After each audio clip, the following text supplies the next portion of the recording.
Welcome to That Board Game Show. My name is Hein van Heerden, and today I'd like to show you Patchwork. Patchwork is a simple two-player game that I absolutely love to play.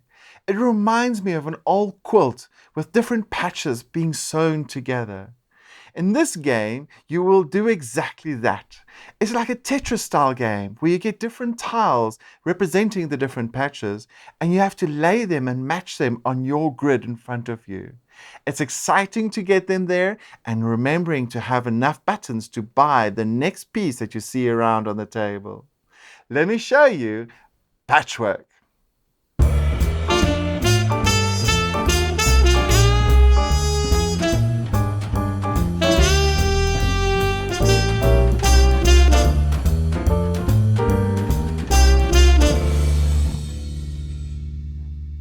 Patchwork is a two-player game. And here on the table, I have laid out all the pieces that you would use in the game. This is my player boards. There are only two, and each depicting the different colors tokens that you've got on the time board. So I've got the green and I've got the yellow. The time board is important because you are going to start in the top corner of the time board and you work your way all the way around until you reach the center. As soon as you reach the center, that triggers the end of the game.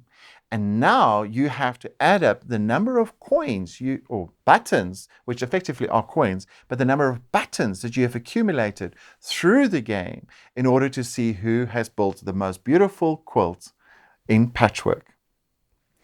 So how does the game work? Well, you have got these various tiles that you're going to be taking and collecting and building on your player board. You have to be very selective in how you place your tiles because as you place them, you fill up the various spaces and you always want them to try and interlock with each other. Because empty spaces is going to count as negative buttons at the end when you're scoring. You have these various tiles laid all the way around your time board, and in the middle you have a token. Now the token depicts which next three tiles you're allowed to choose from.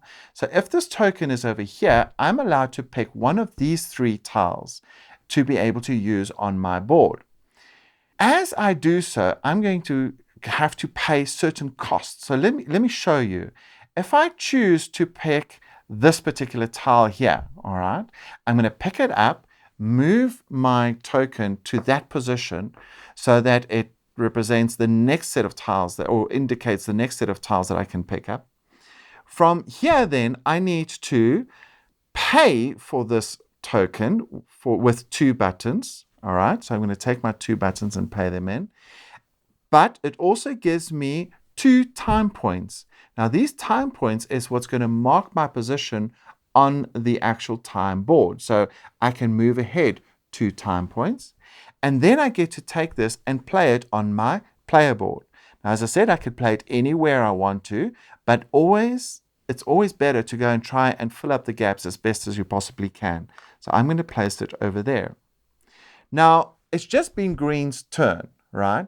But because he is still the last on the time board, he gets to go again. So it's not alternating turns. It's always the player that's at the last position on the time board that gets to go next. But I have a second option. I can choose to purchase another tile, or I can choose to jump ahead one space ahead of my opponent.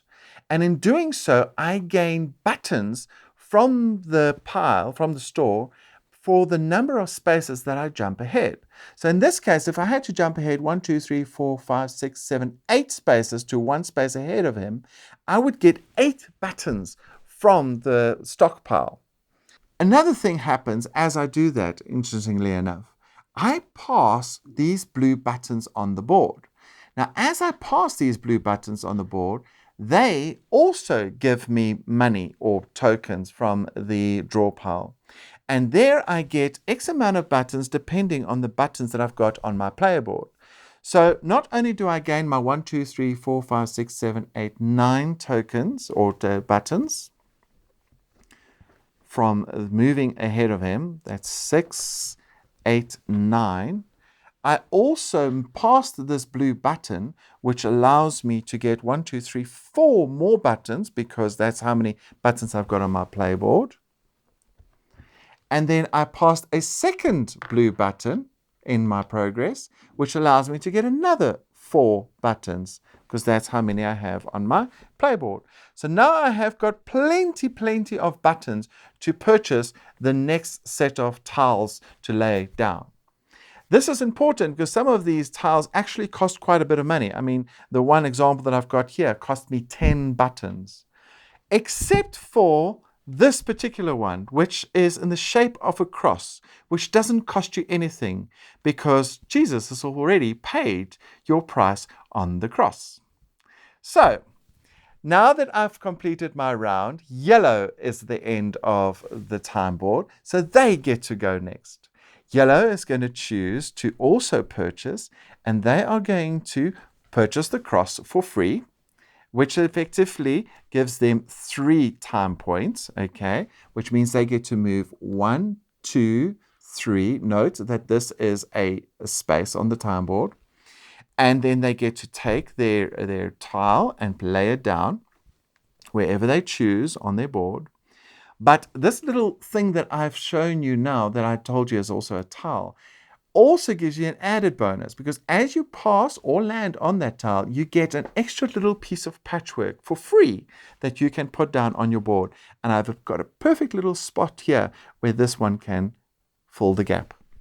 I love playing patchwork. I've played it a few times with my daughter, and it's exciting to see how your quilt develops as you lay the tiles down on your player board. Thank you for watching That Board Game Show. See you soon.